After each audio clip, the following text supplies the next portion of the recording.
जय हिंद दोस्तों जे एंड के पुलिस स्टेशन जो एयरफोर्स स्टेशन है उस पर अटैक हुआ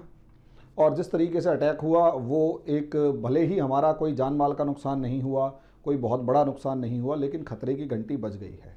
अब देखो, दो तरीके की सिचुएशंस होती हैं। एक सिचुएशन तो ये है कि भारत जो है मतलब किसी भी बुरी सिचुएशन में आप टेंशन में आ जाओ, और दूसरा तरीका है फाइंड सम न्यू आइडियाज़। अब सवाल अगर ये है कि फाइंड सम न्यू आइडियाज़, तो मैं उस न्यू आइडिया के ऊपर ही डिस्कस कर रहा हूँ। लेकिन उससे पहले दोस्तों, मैं आप लोगों को एक छोटा सा इन्फॉर्मेशन ये देना चाहता हूँ कि अगर आप यूपीएससी की प्रिपरेशन कर रहे हैं, अगर आप भी यूपीएससी आईएएस पीसीएस की प्रिपरेशन कर रहे हैं, तो आपको एनसीईआरटी के बेसिक कंसेप्ट जो हैं, एनसीईआरटी के बेसिक कंसेप्ट्स की बहुत ज़्यादा ज़रूरत पड़ेगी, और इसीलिए हम लोगों ने कंसेप्टर बैच लॉन्च किया है। और इस कंसेप्टर बैच की अगर ख़ास बात देखें तो इसमें आईएएस पीसीएस यानी यूपीएससी के सारे जितने भी बेसिक कंसेप्ट्स हैं उनके ऊपर अच्छे से फोकस करके आपकी तैयारी करवाई जाएगी। अब सवाल ये है दोस्तों, 6 से 12 तक की जितनी भी एनसीईआरटी अच्छे से करवाकर प्रीवियस ईयर क्वेश्चन पेपर को सॉल्व करवाया जाएगा। प्रीवियस ईयर क्वेश्चन पेपर को सॉल्व करवाया जाएगा। ऐसी सिचुएशन में प्रीवियस ईयर क्वेश्चन पेपर को अगर सॉल्व करवाया जाएगा तो बच्चों यहाँ पर इसकी फीस कितनी होगी? हम लोगों ने बहुत ही नॉमिनल फीस रखी है 500 रुपीज़ पर मंथ के अकॉर्डिंग। तो दोस्तों जल्दी से जल्दी रजिस्ट्रेशन करें, हमसे जुड़े और अपनी तैयारी आगे बढ़ाएं। तो दोस्तों टॉपिक के ऊपर आ जाते हैं। टॉपिक ये है कि पाकिस्तान ने इंडिया पर ड्रोन अटैक किया।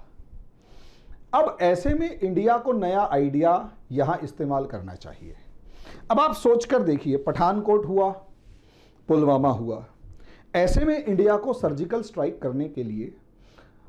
जब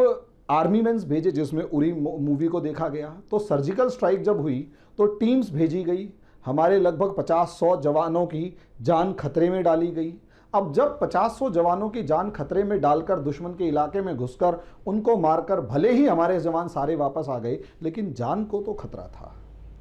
अब ऐसे में पाकिस्तान, इंडिया, असलियत में पाकिस्तान ने ये जो ड्रोन अटैक शुरू किए उसके पीछे का लॉजिक जो है वो यही तो है कि असलियत में 2008 के बाद इंडिया ने अपनी सुरक्षा व्यवस्था को, अपनी सिक्योरिटी सिस्टम को इतना ज़्यादा पुख्ता कर लिया था, इतना ज़्यादा स्ट्रांग कर लिया था कि अब पाकिस्तान जो है उसे एक एक आतंकवादी को भारत की बॉर्डर के अंदर घुसाना बहुत महंगा पड़ रहा था।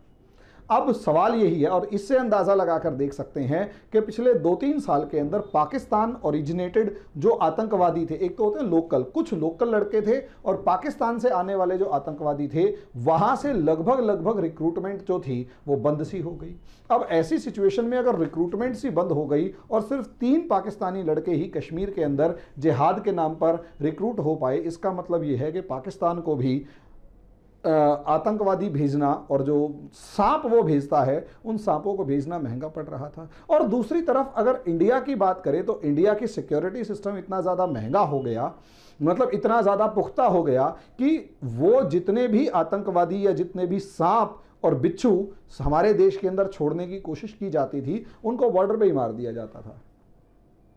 अब ऐसी सिचुएशन में दोस्तों अगर पाकिस्तान का हालात ये है कि उन्हें बॉर्डर पे ही ख़त्म कर दिया जाए, तो सिचुएशन आप समझिए। सिचुएशन सबसे बड़ी ये है कि पाकिस्तान अपने आप में वैसे ही कंगला हो चुका है, इकोनॉमिक सैंक्शंस लगे हुए हैं और सब चीज़ें, और आतंकवादी भेज नहीं पा रहा, और कश्मीर मुद्दे को जिंदा रखना ज़रूरी है, प्रेशर में बहुत ज़्यादा है, तो उसने एक नया तरीका अपनाया ड्रोन से हमले करने का, ड्रोन से सामान भेजने का और ड्रोन से हमले करने का, और इंडियन सिक्योरिटी एजेंसीज वहीं पकड़ रही थी, तो ड्रोन से हमला उसे सबसे ज़्यादा कारगर लगा होगा, मुझे ऐसा लगता है। लेकिन मेरा एक सॉल्यूशन यहाँ पर यही देना है कि यार एक बात बताओ, अगर इंडियन फोर्सेस को हम अपने 100 जवानों की जो जान है उसे खतरे में डालकर बॉर्डर पार भेजकर हमला करें, या फिर बालाकोट एयर स्ट्राइक करने के लिए हमारा जो मिराज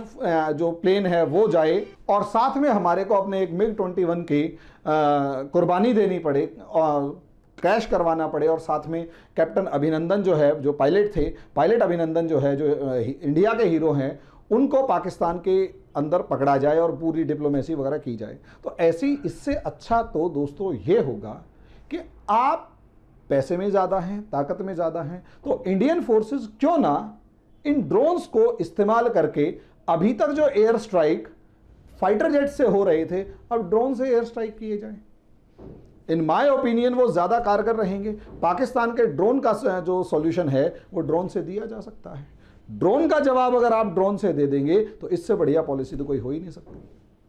और पाकिस्तान को भी अकल ठिकाने आ जाएगी कि वो तो चाइनीज ड्रोन इस्तेमाल कर रहा है और हमारे यहाँ भले ही महंगे होंगे लेकिन कारगर ज़्यादा होंगे जो मार के भी वापस आएंगे। अब इंडिया को वैसे ड्रोन्स का इस्तेमाल करना शुरू करना पड़ेगा और 100% ड्रोन का इसी तरीके के ड्रोन का इस्तेमाल करना शुरू करना पड़ेगा, वरना इंडिया ज़्यादा दिन चाइना और पाकिस्तान की जो कंबाइंड थ्रेट है उसके सामने टिक नहीं पाएगा।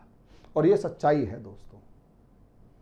और ये सच्चाई है कि इंडिया ज्यादा टाइम उसके सामने टिक नहीं, इन दोनों के सामने टिक नहीं पाएगा अगर इंडिया ने भी ऐसी ही टेक्नोलॉजीज को डेवलप नहीं किया। और रही बात पाकिस्तान को जवाब देने की, तो पाकिस्तान को पाकिस्तान की भाषा में जवाब देने और ऑफेंसिव डिफेंस वाली पॉलिसी अपनाते हुए अब पाकिस्तान ने एक शुरुआत करी है, आप ऐसे न जाने कितने हमले कर सकते हैं, यूज इट। मैं तो भारत सरकार को यह, हालांकि मैं कोई नहीं होता भारत सरकार को ऐसे सजेशन देने वाला, लेकिन मेरा अपना ओपिनियन तो ये है कि भारत का अगला कदम यही होना चाहिए, क्योंकि पाकिस्तान की हालत खराब है और पाकिस्तान का ये डर बहुत अच्छा है, बहुत अच्छा है। तो दोस्तों ये एक बहुत अच्छा सॉल्यूशन है इंडियन गवर्नमेंट के लिए कि ठीक है हमारे रक्षा जो सिस्टम थे, जो हमारे जो फोर्सेस थी, फोर्सेस के एस्टेब्लिशमेंट जो थे उनके ऊपर हमला हुआ, लेकिन ये एक आइडिया भी है, ये एक आइडिया भी है पाकिस्तान को उसी की भाषा में सबक सिखाने का। इंडिया तो फिर भी सॉल्यूशन निकाल लेगा, पाकिस्तान के पास इसका सॉल्यूशन नहीं मिलेगा, ये गारंटी है। धन्यवाद।